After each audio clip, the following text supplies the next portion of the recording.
दोस्तों, knowledge plum channel में आप सभी का स्वागत है। राहुल गांधी का बीजेपी पर बड़ा हमला, लालकृष्ण आडवाणी की किताब का जिक्र कर किया बड़ा दावा। मध्य प्रदेश में मंगलवार को कांग्रेस नेता राहुल गांधी ने चुनावी सभा के शहडोल स्थित व्यवहारी में राहुल गांधी ने भारतीय जनता पार्टी पर गंभीर आरोप लगाए। इस दौरान राहुल ने लालकृष्ण आडवाणी का भी जिक्र किया। राहुल ने कहा, आडवाणी जी ने अपनी किताब में लिखा था कि बीजेपी आरएसएस की असली प्रयोगशाला गुजरात में नहीं मध्य प्रदेश में है। राहुल ने बीजेपी पर गंभीर आरोप लगाते हुए कहा, बीजेपी आरएसएस के इस प्रयोगशाला में मरे हुए लोगों का इलाज किया जाता है। महाकाल लोक में शिव जी से चोरी की जाती है, बच्चों के मिड डे मील से चोरी की जाती है, व्यापक घोटाला होता है, एमबीबीएस की सीट बेची जाती है, पटवारी बनने के लिए 15 लाख की रिश्वत देनी पड़ती है, हर रोज 3 किसान खुदकुशी करते हैं, किसानों को गोली मारी जाती है, भोपाल में एक लड़की का रेप होता है और उसे बचाने की कोशिश में भाई की पुलिस के सामने हत्या कर दी जाती है। बीजेपी का एक नेता आदिवासी के ऊपर पेशाब करता है। आडवाणी जी का मानना था कि बीजेपी आरएसएस की असली प्रयोगशाला गुजरात में नहीं मध्य प्रदेश में है। राहुल ने आदिवासी और वनवासी में समझाया फर्क। राहुल ने कहा, आदिवासी और वनवासी में क्या फ़र्क है? हम आपको आदिवासी कहते हैं। आदिवासी शब्द का मतलब हिंदुस्तान के वासी जो देश में पहले आए थे, जो इस असली के ज़मीन के असली मालिक हैं। कांग्रेस सांसद ने कहा कि हिंदुस्तान की ज़मीन, जल, जंगल पर आदिवासियों का सबसे पहला हक बनता है।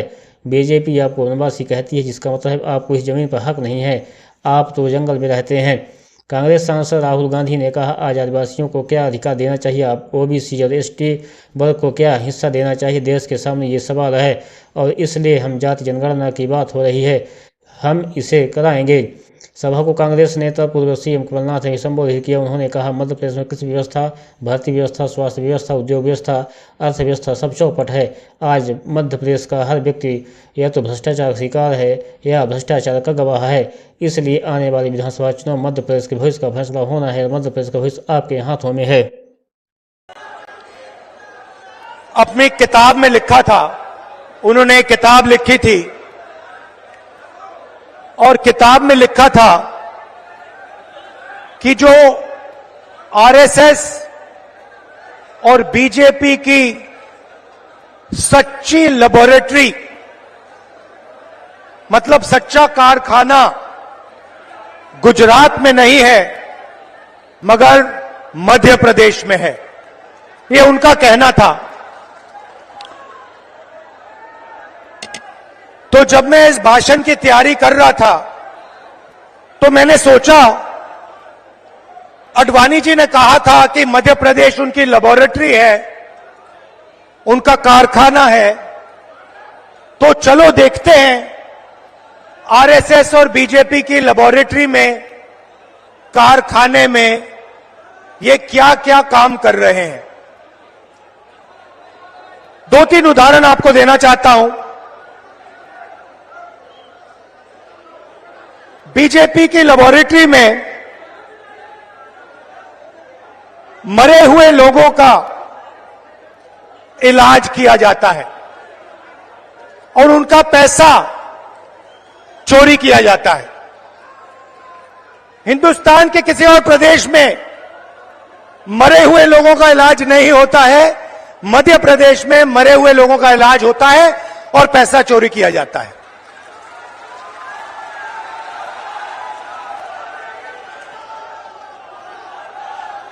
मध्य प्रदेश में और किसी प्रदेश में शिव जी, भगवान शिव से चोरी नहीं की जाती है। मध्य प्रदेश में महाकाल कॉरिडोर में शिव जी से चोरी की जाती है।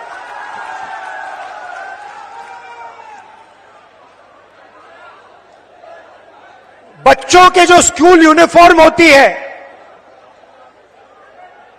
उनका मिड डे मील का भोजन का पैसा होता है, वो बीजेपी लेबोरेटरी में उनसे चोरी की जाती है। मध्य प्रदेश के भविष्य से, छोटे छोटे बच्चों से चोरी की जाती है। व्यापम में 1 करोड़ युवाओं के भविष्य को बर्बाद किया जाता है, 40 लोगों की हत्या हो जाती है, एमबीबीएस की सीट बिक जाती है और पटवारी बनने के लिए 15 लाख रुपए की रिश्वत देनी पड़ती है। मगर ये लोग वहां नहीं रुकते।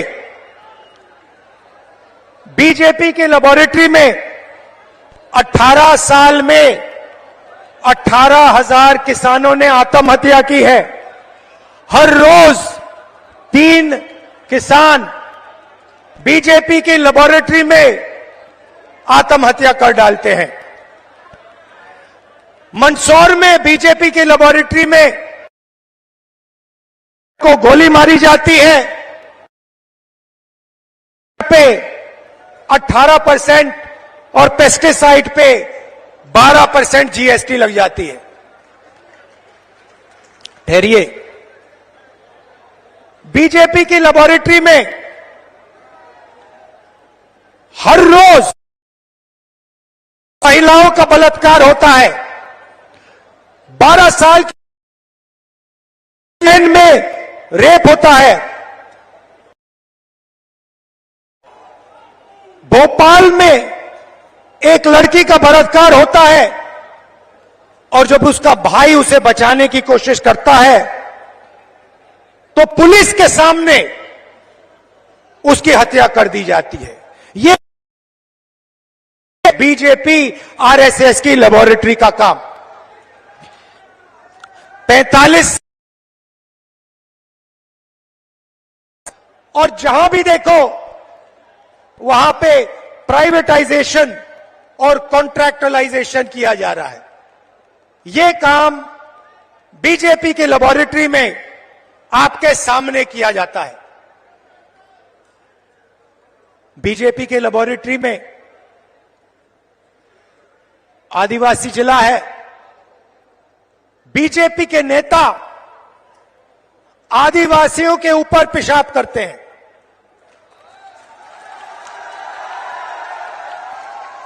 यह मतलब था आडवाणी जी का जब उन्होंने कहा मध्य प्रदेश में आरएसएस और बीजेपी की लेबोरेटरी बनेगी। आडवाणी जी ने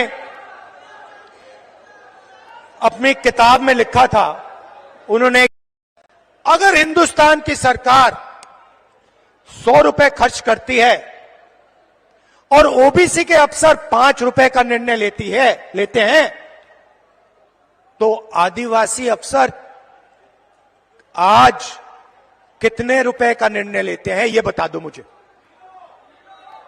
भाई और बहनों, ये हिंदुस्तान हमारे देश को चलाते हैं। आप मुझे बताइए, अगर हिंदुस्तान की सरकार 100 रुपए खर्च करती है तो आदिवासी अफसर कितने रुपए का निर्णय लेते हैं? जब मैं आपको बताऊंगा, जवाब दूंगा, आप हिल जाओगे। शर्म की बात है। भाई और बहनों, 100 रुपए में से आदिवासी अफसर 5 रुपए का निर्णय नहीं लेते। भाई और बहनों,